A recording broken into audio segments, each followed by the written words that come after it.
Project Hail Mary is possibly one of my favorite books that I've read recently, but also it's become one of my favorite stories. Really awesome sci-fi novel by Andy Weir. He's the author of The Martian as well. This is an interesting rumor, and we do have to take it with a grain of salt because I've only seen World of Real cover it. Hopefully there's a grain of truth in here somewhere because it sounds really exciting. An early 3-hour cut of Project Hail Mary stuns. Could 2025 push be next? It's starring Ryan Gosling, and they've completed filming on this a while ago. I think they've started filming around late 2024, and currently it's slated for a March 2026 release. I've heard really great buzz about it for those who were in attendance at the recent CinemaCon when they previewed footage of it. Kind of like a trailer, sizzle reel kind of thing. And I do know Robert Meyer Burnett, who was in attendance, and he just was gushing about it. Wonderful things to say about the footage, that it definitely is a contender to win Best Picture. Kind of going along with this, and that I'm hoping that these rumors are true. So this is what the article says, that there's been a steady low-key buzz surrounding Phil Lord and Chris Miller's Project Hail Mary, the upcoming sci-fi film from Amazon MGM that stars Ryan Gosling and is based on Andy Weir's best-selling novel. That buzz got significantly louder after a few minutes of footage premiered at this year's CinemaCon, but what's really turning heads now is the reaction from a recent West Coast test screening, which appears to have left audiences more than just impressed. And I guess, yes, take it with a grain of salt. He continues saying Hail Mary wrapped its 5-month shoot back in October 2024. The big-budget space epic starring Gosling and Sandra Hüller adapts Andy Weir's best-selling novel about a lone science teacher sent on a desperate space mission to save a dying Earth. Drew Goddard, who previously earned an Oscar nomination for adapting Weir's The Martian, penned the script. And that's another reason why I'm excited for this as well, that he's involved too. The film has been in the works since early 2020, when Weir sold the rights to MGM for a reported $3 million. And of course, now Amazon owns MGM. This marks Lord and Miller's first time directing a feature since their infamous departure from Solo: A Star Wars Story back in 2017. Their last completed directorial effort remains 22 Jump Street, though they've remained busy on the producing and writing front with projects like Spider-Man Across the Spider-Verse and the Lego Movie 2.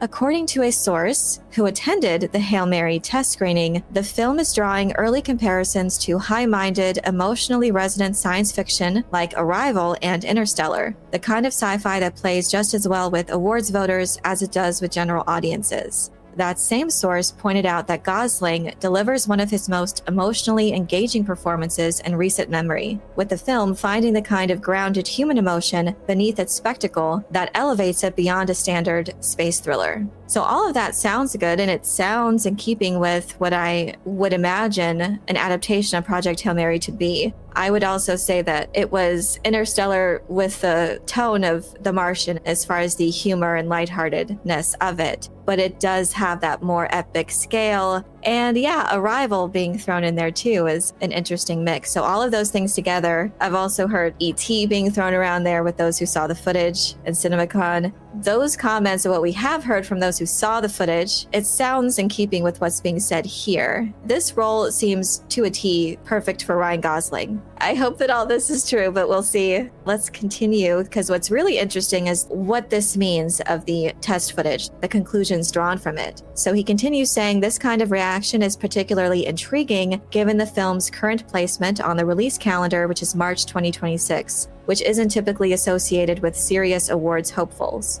Doom Part 2 is an exception to that. It wasn't originally slated to come out in March. It was moved from a November release to March because of the actor strike. And it did quite well there. So I think with enough hype, a March movie can do well, especially there's not a lot of things that come out that time of year. There's a lot of like small indie films or horror films. So something more general audience friendly actually might do quite well in that time slot. But as far as awards hopefuls, yeah, that's a different story, because I don't know if they're going to change it. But in the past, because it came out so early in the year, it's kind of left the minds or the attention of the awards voters. And a lot of people are saying they hadn't even bothered to watch Doom Part 2. But now that they are required to watch the movies in the categories that they're nominated for in order to vote, we'll see if anything changes in this next award season.